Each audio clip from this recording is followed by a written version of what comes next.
এটা হচ্ছে charging system. এখানে সুইচ আছে, এখানে চাপ দিয়ে ধরলে একটু 1 সেকেন্ড সময় নিলে দেখতে পাচ্ছেন চালু হয়ে গেল।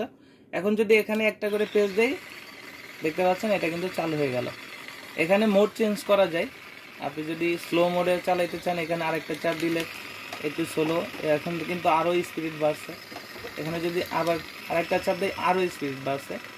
এইভাবে কিন্তু আপনি আপনার যে মোডটা এই মোডটা চেঞ্জ করতে পারবেন। এটা এক চার্জ দিয়ে আপনি আধা ঘন্টা 1 ঘন্টা কাজ করতে পারবেন, আবার চার্জিং দিতে পারবেন। এখানে যে আবার সুইচ আছে এখানে যদি আবার চাপ দেই দেখুন এখন কিন্তু আবার স্লো হয়ে গেল। এটা হচ্ছে আপনি মোড চেঞ্জ করার জন্য যতবার ক্লিক করবেন মোড চেঞ্জ হবে, স্পিড বাড়বে কমবে। এটার সাথে রিমোট আছে, এখানে দেখতে পাচ্ছেন রিমোট।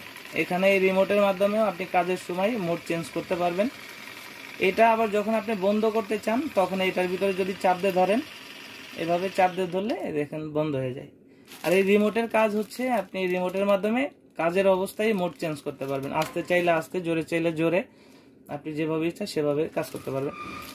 যাদের প্রয়োজন তারা স্ক্রিনে দেওয়া নাম্বারে যোগাযোগ করতে পারেন, হোয়াটসঅ্যাপ ইমোতে নক করতে পারেন। আমরা বাংলাদেশের সব জায়গায় কোরিয়ার সার্ভিসের মাধ্যমে হোম ডেলিভারি করে থাকি। তো এইভাবে দেখাচ্ছি। এখানে যে পয়েন্টটা দেখতে পাচ্ছেন এখানে আপনি একটু চাপ দিয়ে দিলেই এটা কিন্তু পয়েন্টে ঢুকে গেল। ঢোকার পরে যে মাথাটা রয়েছে মাথাটা হচ্ছে আমাদের যে মোবাইল চার্জার আছে সেটার মাধ্যমে চার্জ করতে পারবো। এটা এক চার্জে আধা ঘন্টা 40 মিনিট চলে। আপনি যখন আবার চার্জ শেষ হবে চার্জ করে নেবেন। আর এটা কিভাবে সেট করতে হয় আমি একটু দেখাচ্ছি। এটা কিন্তু যে কোনো জায়গায় আপনি এটা ফিট করতে পারবেন। যেমন আমি আপনাকে একটা মোবাইল নিয়ে দেখাচ্ছি, এখানে চাপ দিলে এটা কিন্তু লেগে আছে, এখন এটা আর খুলবে না। এখানে আমি একটু চালু করেই দেখাই আপনাদেরকে।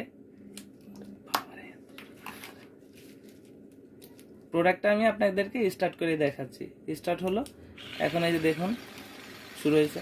এখন আমি যদি আমার ফ্লোরের কথা বলি বা দেওয়ালে টাইলসে এভাবে লাগাই দিই এটা কিন্তু লেগে থাকবে। এখন যদি আমি এটাকে এইভাবেও দেই দেখতে পাচ্ছেন এটা কোনোভাবেই খুলে না।